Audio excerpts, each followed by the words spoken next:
Brito had 3 rules for surviving as an Omega with a scarred son nobody wanted.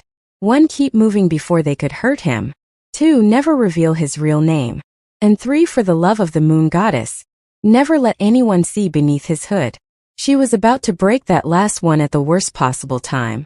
The trek to Ironwood Pack's border had taken 6 days on foot, which gave Iris plenty of time to rehearse her 18th rejection speech in her head. Her last pack, a Shenvale, had generously escorted them to the territory line before dawn. They'd thrown out their biggest liability under cover of darkness, so no one would see them being cruel to a mother and child. He brings bad luck, Beta Corrin had said, not even bothering with fake sympathy anymore. The hunters say scarred children are cursed.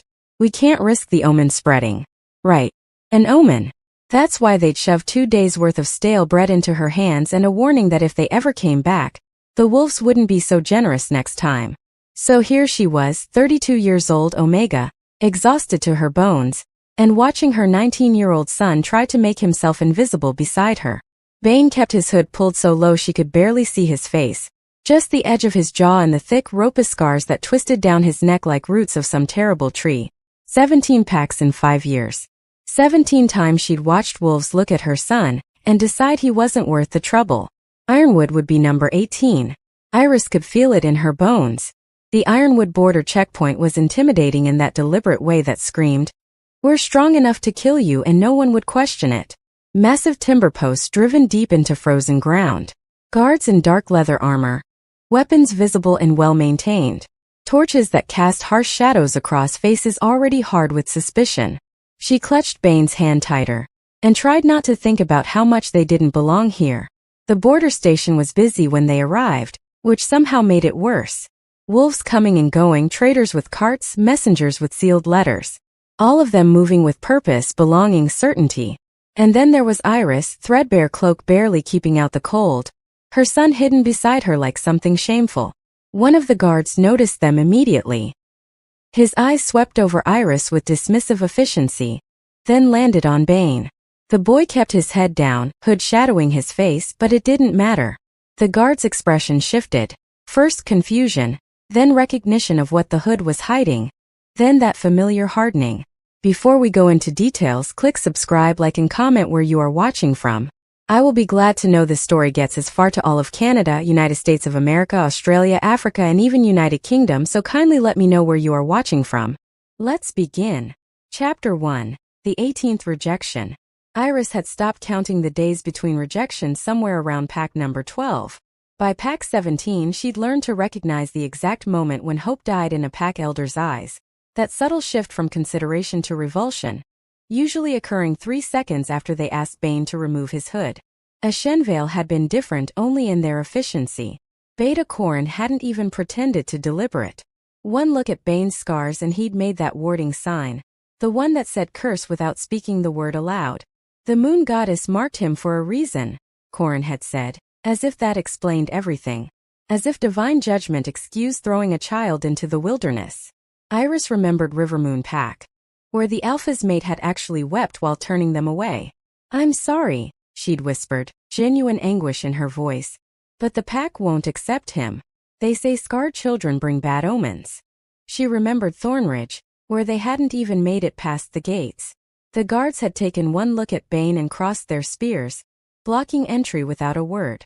She remembered Mistwood, where they'd lasted 3 days before the pack's children started throwing stones. Bane had taken the hit silently, hood pulled low, and that silence had broken something in Iris's chest that still hadn't healed. With each rejection, Bane had grown quieter, smaller. He'd perfected the art of disappearing inside his own cloak, of moving through spaces like a ghost no one wanted to see. He stopped asking if they'd find somewhere to stay, stopped hoping out loud. By the time they reached Ironwood's border, Iris had 2 days' worth of stale bread and a 19-year-old son who barely spoke anymore. The guard's reaction was numbingly familiar. That initial confusion at seeing a hooded child, followed by demand, followed by revulsion when Bane obeyed and showed his face. The scars looked monstrous in the torchlight, thick, ropey tissue pulling his features into a permanent grimace of pain. "Moon's mercy," one guard muttered, making that same warding sign. The boys cursed. Iris had her rejection speech prepared. The one where she thanked them politely for their time and asked which direction led to the nearest settlement. She delivered it 17 times now. 18 would be no different. She was already turning away, calculating how far they could walk before nightfall, when she heard the footsteps. Heavy, deliberate, the kind that made every wolf straighten instinctively. Is there a problem here? The voice carried authority that didn't need volume. Iris looked up and saw Alpha Garrick Ironwood, all 6'4" of barely contained violence, amber eyes cold enough to freeze fire. This was worse.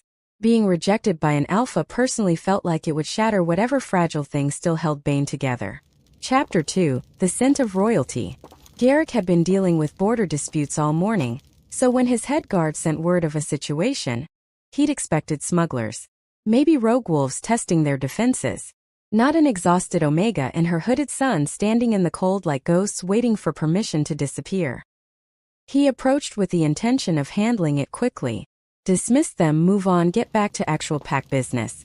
The woman looked half dead on her feet, threadbare cloak doing nothing against the wind. The boy beside her was trying to be small, hidden, trembling. Is there a problem here? His guard stammered something about cursed children and protocol. Garrick barely listened. He was already assessing Omega no threat. Child no threat. This would take 30 seconds. Then the boy lifted his head, and Garrick's wolf lurched inside his chest.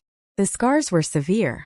Burn marks maybe, or something worse. Thick tissue covering half the child's face, twisting down his neck. The kind of disfigurement that made people whisper about divine punishment and bad omens. But Garrick's wolf wasn't reacting to the scars. His wolf was reacting to the scent. Garrick stepped closer without thinking, his instincts overriding protocol. He needed to be sure. Needed to confirm what his wolf was screaming at him. He breathed in. Beneath the layers of road dust and fear and weeks of travel, beneath whatever the mother had done to try to mask it, there was something that made Garrick's blood run cold. Royal blood. Not just any bloodline. The bloodline. The scent signature every alpha learned in history lessons. The one they were taught to recognize even though they'd never encounter it, because it was extinct. Silvercrest. Garrick's mind raced through impossibilities. The Silvercrest line had been destroyed 19 years ago. He'd been a young warrior when news of the coup reached Ironwood. Alpha Mordane's coalition had been thorough. Burned the packhouse to ash. Slaughtered every family member, every servant, every wolf with even a drop of royal blood. They'd made sure no heir survived to challenge them. Yet here stood a boy who smelled like ancient power wrapped in poverty. A child whose scent sang of kingship even while he cowered beneath a hood, expecting violence. Garrick looked at the scars with new understanding. 19 years ago, the boy would have been an infant during the coup. Those burns, they weren't marks of curse or divine judgment. They were survival wounds. This child had been in that fire. Had somehow lived through the slaughter that killed his entire bloodline. And his mother, this Omega who looked ready to fight a pack of wolves with bare hands to protect him, had been keeping him hidden ever since. Where did you get this child? The words came out rougher than intended, urgent with disbelief. The Omega's face shuddered. He's my son. Garrick's wolf was still reeling, recognizing what stood before him. Not a cursed child. Not bad luck. A prince. The last surviving member of the most powerful bloodline in the Northern Territories, hidden beneath scars that everyone else was too superstitious to look past. Chapter 3, Sanctuary Against Protest. The Pack Council meeting that evening was exactly the disaster Garrick had anticipated. Absolutely not. Beta Kieran slammed his hand on the table hard enough to rattle the map spread across it. With all respect, Alpha, you've lost your mind. A scarred child? An Omega with no references, no pack history, no explanation for where she's been? This is madness. Elder Morna leaned forward, her weathered face grave. The old ways are clear, Garrick.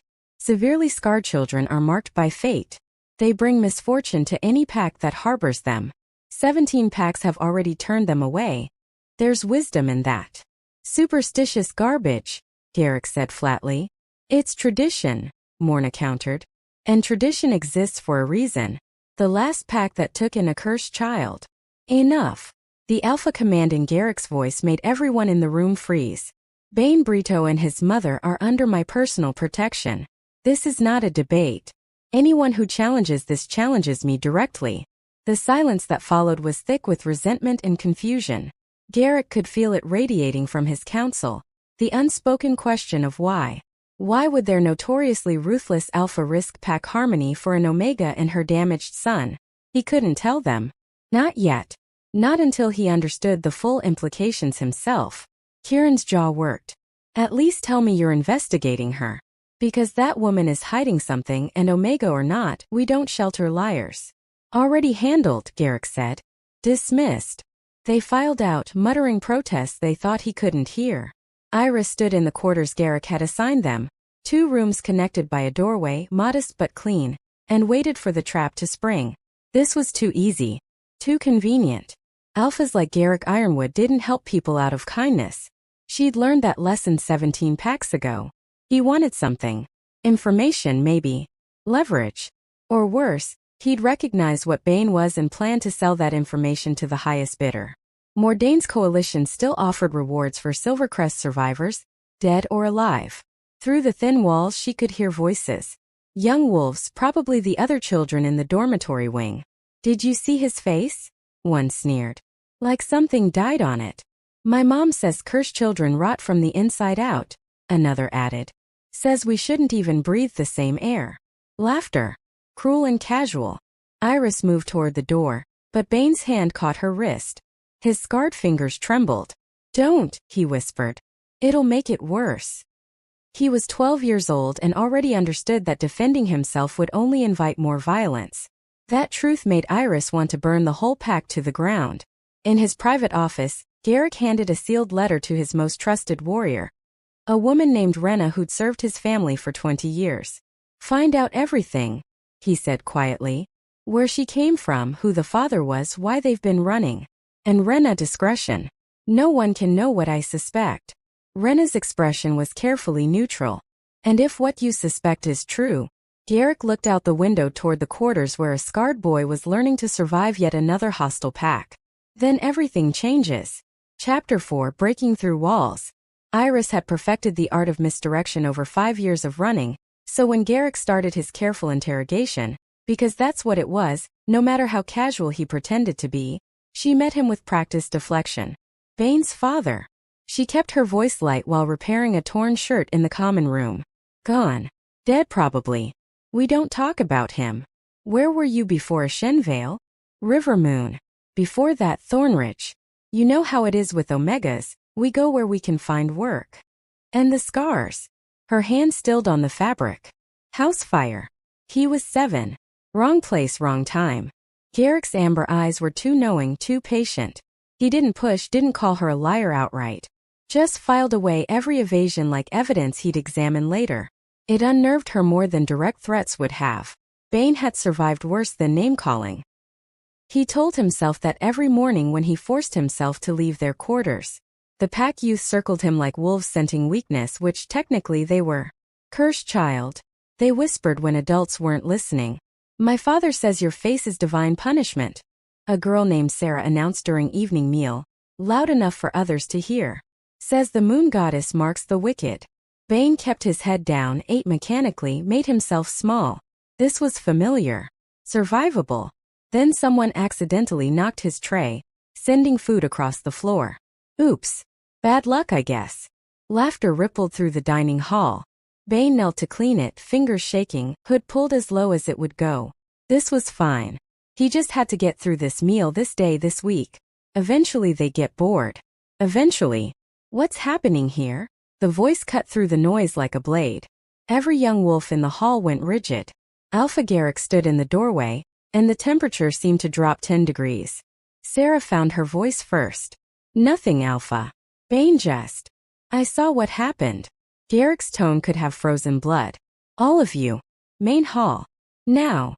They assembled in terrified silence. Every youth in the pack, from younglings to teenagers. Bane stood at the edge trying to disappear. But Garrick gestured him forward. Come here, boy. Bane's legs barely functioned. He moved to where Garrick stood on the raised platform, exposed to every staring eye. Garrick addressed the crowd, his voice carrying to every corner.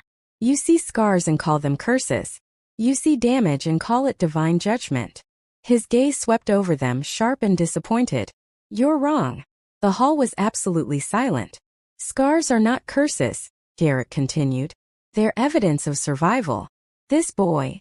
He placed a hand on Bane's shoulder, firm and grounding. Survived something that should have killed him. Fire that would have destroyed most of you. He lived through it. Kept going. That doesn't make him weaker than you. His voice hardened. It makes him stronger. Bane's chest felt too tight. No one had ever said that. No one had ever implied his scars meant anything except wrongness, punishment, divine rejection. The next person who calls him cursed answers to me directly, Garrick said. The next person who makes him feel unwelcome in this pack will find themselves outside it. Am I clear? A murmured chorus of yes, Alpha rippled through the hall. Garrick looked down at Bane, and something in those cold amber eyes was almost gentle. You're packed now. That means you're protected. Understood. Bane nodded, not trusting his voice, and felt something crack in the walls he'd built around hope. Chapter 5: The Truth Reveal. It happened on the 32nd night, when Iris's defenses finally crumbled under the weight of pretending. Garrick found her in the archives at 2 in the morning, surrounded by old pack histories she had no business reading. She looked up when he entered, and something in her expression was already surrendering. You know, she said quietly. Not a question. I suspected. Garrick closed the door behind him, sealing them in privacy. But I need to hear it from you. Iris's hand shook as she closed the book in front of her. A history of the Northern Territories, open to a chapter about the Silvercrest dynasty. When she spoke, her voice was hollow with exhaustion. His name is Bane Silvercrest. Prince Bane Silvercrest. Last surviving son of King Henrik, and the royal bloodline everyone thinks is extinct. The words hung in the air like a death sentence. Garrick had suspected, but hearing it confirmed still felt like being struck. Tell me everything. So she did. 19 years ago, she'd been a young Omega servant in the Silvercrest court. Invisible, unremarkable, useful for cleaning and carrying messages. King Henrik had been kind to her in ways that grew into something more. Something secret and forbidden because kings didn't acknowledge bastard children with servant Omegas. When she'd gotten pregnant, Henrik had been genuinely happy. Promised to claim the child once he was old enough, to give him a place in the royal household even if he couldn't be a legitimate heir. He never got the chance. Alpha Mordain and his coalition struck 3 months after Bane was born. They came at night, overwhelming the palace guards with sheer numbers and brutality. Iris heard the screaming from the servants' quarters. Steel on flesh, fire catching on ancient tapestries, the howls of wolves being slaughtered. I grabbed Bane and ran, Iris whispered, tears streaming down her face. I knew the servant passages. Got out through the kitchen tunnels while they were killing everyone else. Henrik, his mate, his legitimate children. Mordain made sure no one with Silvercrest blood survived. She'd run for 7 years, moving from pack to pack, keeping Bane's identity buried. She'd given him her surname, taught him to hide his scent, kept him hooded and quiet. Then the hunters found them. Bane was 7. We were staying in a small village near Thornridge. 3 wolves broke into our room at night, mercenaries, probably hired by Mordain's network. They knew what Bane was. Her voice cracked. They doused him in oil and lit the fire while I was sleeping in the next room. Garrick felt sick. I got him out. Fought them off with a kitchen knife in desperation. But the damage was done. His face, his neck, his arm. She couldn't continue. The scars saved him, Garrick said slowly, understanding. Made him easy to dismiss as cursed. People see the disfigurement and miss the bloodline underneath. Yes. Iris looked at him with desperate fear. If Mordain learns Bane survived, he'll send armies. He's consolidated power across 5 territories. He can't risk a legitimate heir challenging his authority. Please, you can't tell anyone. You can't. I won't, Garrick said, and meant it. But he understood now what he'd taken on. Not just an Omega and her scarred son. A prince. And a war waiting to happen. Chapter 6. Claiming the Heritage. The training started before dawn, when the rest of the pack was still sleeping. Garrick led Bane to a private clearing deep in Ironwood territory, far from curious eyes.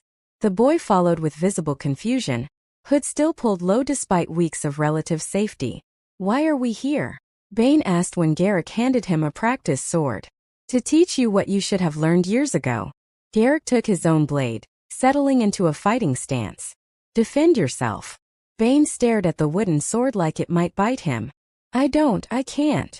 You can. You will. Garrick's voice was firm but not unkind. Attack me. The training was brutal. Bane had no foundation, no muscle memory, no instinct for combat. He moved like someone who'd spent 12 years learning to be invisible, not dangerous. But Garrick was patient, correcting his grip, adjusting his stance, drilling basic forms until the boy's hands stopped shaking quite so much. After 2 weeks of this, Bane finally asked the question that had been building. Why? He lowered his practice sword, breathing hard. Why do you care? I'm nobody. Just an Omega's cursed son. Why waste time training me?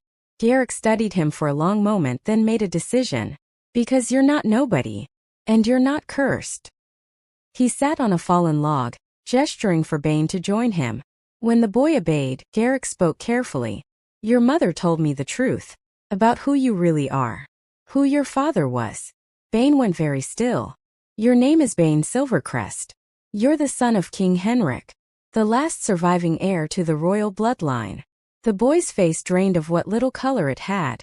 No. That can't be. It's true. I can smell it in your blood. Every alpha who knows what to sense for would recognize it. Garrick kept his voice steady. You're not damaged, Bane. You're royal. Those scars aren't marks of divine punishment. They're proof that you survived an assassination attempt that should have killed you. Bane stood abruptly, backing away. Being royal almost got me killed. It did get me killed. Look at me. He gestured at his ruined face. This is what being Silvercrest means. Pain and fire and survival. Garrick stood too, closing the distance. It means you're strong enough to live through what would destroy others. Your bloodline is power, Bane. Not a death sentence. Not if you learn to wield it. How? The word came out broken. How am I supposed to wield anything? I can't even hold a sword properly. You will. Garrick placed a hand on the boy's shoulder. I'll teach you. Combat, leadership, strategy, everything a prince should know. What Mordain took from you will build back. Something shifted in Bane's eyes then. Not quite hope, but not complete despair either. Over the following weeks his posture changed. He stopped hunching quite so much, stopped pulling his hood so low, started meeting people's eyes occasionally. Then Kieran appeared at Garrick's office one evening, his expression grim. We have a problem, the beta said. Word's spreading. 3 different border patrols have reported unfamiliar wolves watching our territory. And there's talk in the northern packs. Rumors that Ironwood is sheltering someone important. Garrick's blood ran cold. How long do we have? Not long enough. Kieran's jaw tightened. Whatever you're planning, Alpha, you'd better accelerate it. Because someone's coming. Chapter 7. The Hunters Arrive.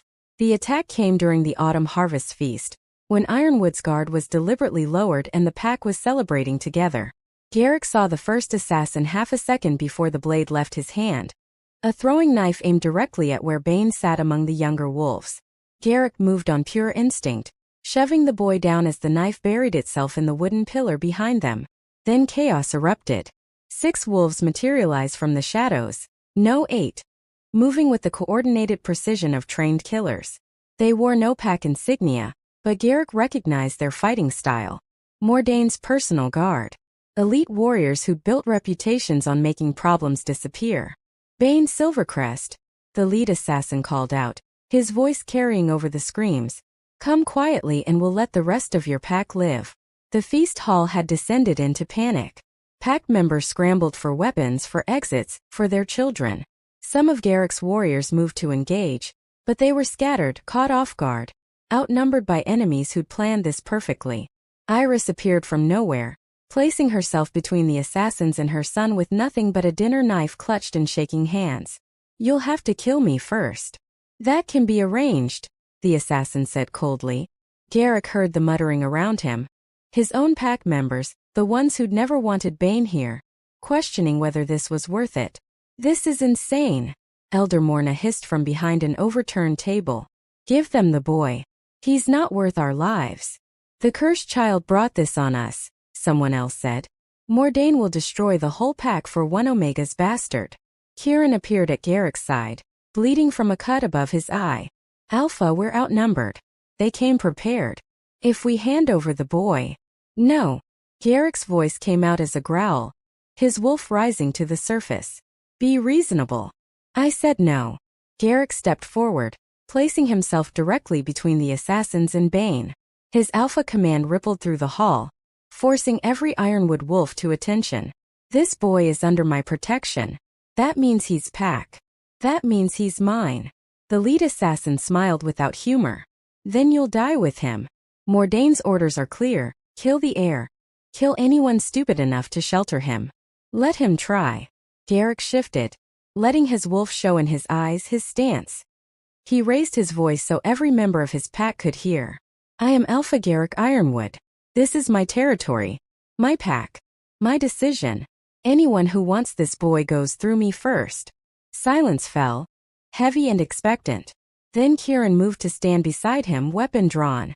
Through us. Rena emerged from the shadows, blades already bloody. Through all of us. More warriors stepped forward.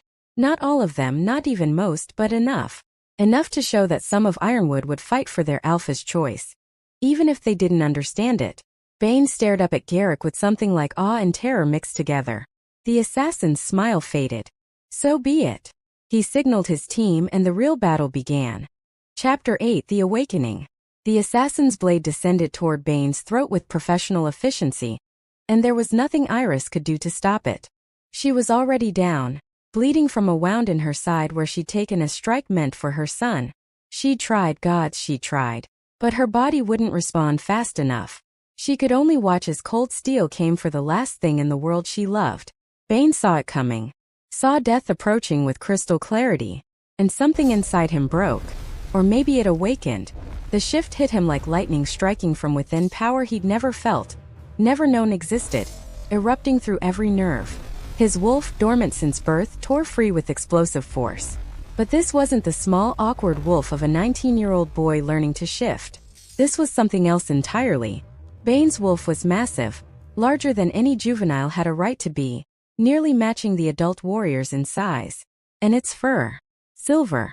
Pure silver. Gleaming in the firelight like molten moonlight. The mark of Silvercrest royalty, unchanged for 1,000 years. The transformation released a shockwave of raw power that threw the assassin backward into a support beam hard enough to crack wood. Every wolf in the hall staggered under the sudden pressure. Not physical, but something deeper. Something that resonated in their bones and made their wolves whimper with instinctive recognition. Royal command. Ancient and absolute. The silver wolf that had been Bane stood trembling, confused by its own existence, but radiating power like a second sun. Even through the scars that marked his fur where they marked his human skin, the bloodline was undeniable. Garrick felt it in his chest, his alpha instincts recognizing something higher in the hierarchy. Not a threat to his authority, but a different kind of power altogether. The kind that had ruled the northern territories for centuries before Mordane's coup. The assassins felt it too. The lead warrior, climbing to his feet, stared at the silver wolf with something close to horror. Impossible, he breathed. The boy wasn't supposed to be able to.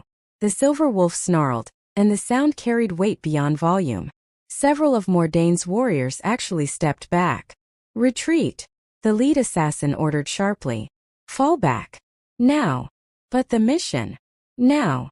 The assassin's eyes never left Bane. Mordane needs to know. This changes everything. They withdrew with the same lethal efficiency they'd arrived with, dragging their wounded, leaving Ironwood's hall in shocked silence. The moment they were gone, Bane's wolf collapsed. The shift reversed involuntarily, leaving a naked, trembling boy curled on the floor, overwhelmed and shaking. His scars seemed more prominent somehow against skin still flushed with exertion. Garrick was there in seconds, wrapping him in his cloak, checking for injuries. Easy, he murmured. You're safe. It's over. What? Bane's voice cracked. What was that? What happened to me? Garrick looked at the boy.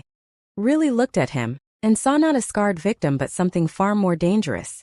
A true heir. One with the power to back his bloodline's claim. That, Garrick said quietly, was your birthright. And Mordane just learned his worst nightmare is real. Chapter 9: Restoration and Legacy. Word traveled fast in the Northern Territories, especially when it carried the weight of impossibility made real. Within days, every pack from the coast to the mountain ranges knew the Silvercrest heir lived. More than that, he was powerful. Silver-furred, bearing the undeniable mark of royal blood. A boy who'd survived fire, assassination, and 19 years of rejection had awakened with the strength of his ancestors flowing through his veins. The first pledge of support came from Mistwood, the pack that had stoned Bane 3 years earlier. Their alpha sent a formal letter of apology and an offer of alliance. Then Rivermoon. Then Thornridge. Packs that had suffered under Mordaine's increasingly brutal rule saw an opportunity for liberation in a scarred 19-year-old prince. Garrick accepted his role as regent and guardian with the same fierce commitment he'd shown at that border checkpoint. He wasn't just protecting Bane anymore, he was preparing a king. The training intensified. Combat at dawn, politics and history through midday, strategy and diplomacy until evening. Bane absorbed it all with the desperate hunger of someone making up for lost time. His scars became part of his legend rather than his shame, the marks of the prince who'd survived what should have destroyed him. They rebuilt on the ruins of old Silvercrest territory. The burned packhouse became a memorial. Beside it, they raised new structures with Ironwood's support and the labor of wolves who believed in restoration. Iris watched her son transform from a terrified child into something she'd never dared imagine. The Omega servant who'd fled with an infant now stood as the honored mother of a king in waiting. 5 years of preparation. 5 years of building alliances, training warriors, establishing legitimacy. At 24, Bane issued his formal challenge. The battle was brutal but decisive. Bane fought with Garrick's army at his back and centuries of royal power in his blood. When Mordaine fell, it wasn't just a personal victory. It was the end of an era built on fear and corruption. King Bane Silvercrest's first axe sent shockwaves through the territories. Laws protecting scarred and disabled wolves. Legal prohibitions against rejecting children based on appearance. Sanctuaries for Omegas and their young, funded by royal decree. He personally visited packs that had turned him away, not for revenge but to demonstrate what they'd failed to see. The coronation ceremony drew wolves from every territory. Bane stood before them, his scars visible and deliberate. No hood, no shame, no apology. "I was rejected 18 times because of these marks," he said, his voice carrying across the gathered crowd. 18 packs looked at me and saw curse, saw weakness, saw bad luck. They were wrong. He touched the scars on his face, tracing the path of old fire. "These don't define me as broken. They prove I survived. They prove that appearance means nothing compared to strength, courage, and the refusal to accept the limits others place on you." His silver eyes swept over the assembly, over scarred wolves who'd been told they were cursed, over Omegas who'd been dismissed as worthless, over every wolf who'd been underestimated. "If I can go from rejected to royal, then every one of you has the same potential. Worth isn't determined by how you look. It's revealed by how you survive." Beside the throne, Garrick stood with quiet pride. The ruthless alpha who'd seen a king beneath the scars. The father figure who'd given a rejected boy the chance to become who he was always meant to be. And Iris, no longer running, finally allowed herself to believe they were safe. Final message. Scars don't make you cursed, they prove you survived what should have destroyed you.